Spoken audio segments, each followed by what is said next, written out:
Welcome back to You Heard It Here with Dr. Gary. Today, we're going to take a look into that original candle factory.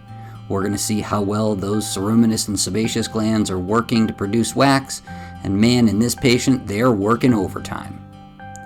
We're going to use the curette to see if we can't remove this impacted wax in one large chunk. As you can see, it's coming out, and wow, that's a big chunk. I really wish I had thought to put a quarter or a penny or a dime next to this to give you a good view of the scale, because that is a huge piece of wax. As you can see, there's still a little bit of wax on the bottom of the ear canal. We're going to use the curette just to kind of scrape that out. Again, this is not causing any discomfort to the patient. Very minimal contact with the skin underneath. As we look back in, we can see the eardrum is in good shape. And now we're going to move on. Did you know that there are two factors that contribute to noise-induced hearing loss?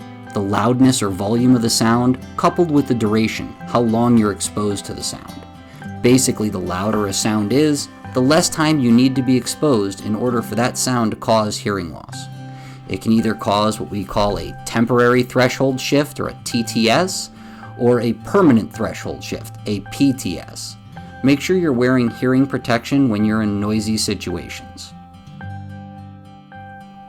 Alright, with this next patient again, we were able to remove most of it with one swoop. We're just going to get the ceiling of the ear canal cleaned off, and then we should be good to go. If you like these wax removal videos, please take a moment to like and subscribe. It really helps with the YouTube algorithm and helps us get our content in front of more people. This has been You Heard It Here with Dr. Gary. Thank you for watching, and we'll see you in the next video.